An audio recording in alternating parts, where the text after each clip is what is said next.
इंदौर में खंडेलवाल समाज के पदाधिकारियों के द्वारा मल्हारगंज थाने पर पहुंचकर थाना प्रभारी के समक्ष पूर्व के पदाधिकारी द्वारा की गई गड़बड़ी की शिकायत दर्ज कराई है, जिसमें थाना प्रभारी के द्वारा समाज के पदाधिकारी को इस मामले में एसडीएम से मुलाकात करने का सुझाव दिया गया है।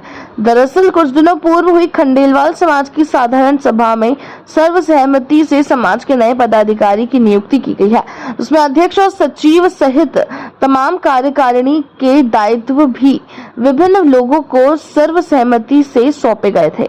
वहीं नवगठित हुई कार्यकारिणी के द्वारा जब अकाउंट्स को जांचे गए तो उसमें कई तरह की गड़बड़ियों और लाखों रुपए की अनियमितताएं पाई गई, जिसके चलते पूर्व के पदाधिकारी के द्वारा नए सदस्यों पर कई तरह के आरोप लगाना शुरू कर दिए गए।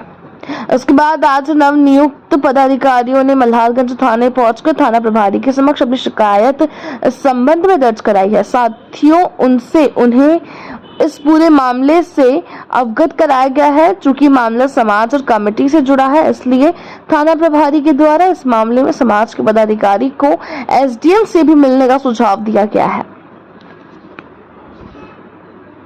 समाजजन द्वारा 8 तारीख को समाज का जो हमारा भवन है श्री खंडेलवाल वेश पंचायती सभा भवन पर बिना हमारे अध्यक्ष की अनुमति से वहाँ पर साधारण सभा आयोजित करने का कहा था और हमें कोई सूचना नहीं थी। साथ में वो बिना किसी बैनर के खंडेलवाल वेश पंचायती सभा का नाम तथा उसका भवन का उपयोग नहीं कर सकते हैं। इसी के संबंध में हमने यहाँ पर ज्ञापन दिया है, क्योंकि न उनके पास अधिकार है। हमारे को चुनाव अधिकारी द्वारा चुन के बनाया गया था, हमारे अध्यक्ष महोदय को बनाया गया था, मुझे भी सचिव की नियुक्ति गई, हमारी पूरी कार्यकारिणी की नियुक्ति की गई। हमारे द्वारा सब विधिवत रूप से हमारी नियुक्ति हुई। हमारे पास सारे दस्तावेज हैं, हमारे पास चुनाव अधिकारी का नियुक्ति पत्र है, उनके द्वारा हम सभी विधिवत रूप से चुन के आए हैं। किंतु कुछ समाज बंधुओं के द्वारा जो अराजकता फैलाने का तथा समाज में गलत मैसेज चलाया जा रहा है, जिससे समाज की छवि तो धूमिल हो ही रही है।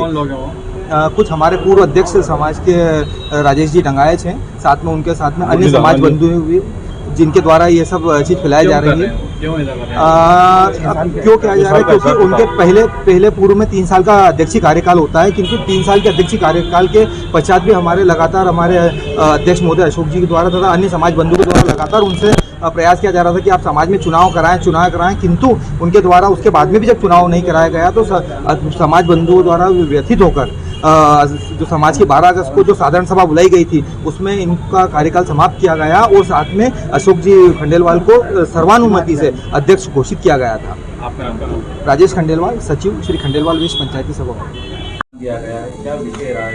ये खंडेलवाल समाज का यहाँ पर ट्रस्ट के धर्मशाला है, उसको लेकर के विवाद है। तो पूर्व अध्यक्ष जो राजेश खंडेलवाल थे, जो पिछले 6 साल से हैं, तो उन्होंने 3 साल का इनका अध्यक्ष बदलने का रहता है, तो चुनाव नहीं हो पाए किसी कारण से। तो जो दूसरा गुट है, उन्होंने कुछ दिन पहले आके भी थाने पर आवेदन दिया था कि चुनाव नहीं करा रहे हैं, और इस तरह से तो हम उन लोगों ने चुनाव की बैठक बुलाई उनके समाज की, और समाज की बैठक में जो उनके चुनाव करने वाले अधिकारी थे, जैसा उन्होंने बताया है, तो उन्होंने उसको सर्वसम्मति से अध्यक्ष चुना है, नए अध्यक्ष को। अब पुराने, और उनका कहना था कि जो पुराने अध्यक्ष हैं वो भी उन्होंने उसको पूरा प्रभार दे दिया है, लेकिन अब दोनों ही पक्ष मानने को तैयार नहीं है। जो पुराने अध्यक्ष हैं वो इस चुनाव प्रक्रिया को गलत बता रहे हैं, और इसी को लेकर दोनों पक्षों ने आवेदन दिया है। तो हमने दोनों पक्षों को समझाने की कोशिश की है, और वो नहीं मान रहे, इसलिए उनको आगे की कार्रवाई के लिए एसडीएम साहब से बात करके उनके पास भेजा है कि दोनों में कौन वर्तमान में अध्यक्ष रहेगा, या चुनाव कैसे सही माना जाएगा, इसका निर्णय एसडीएम साहब का।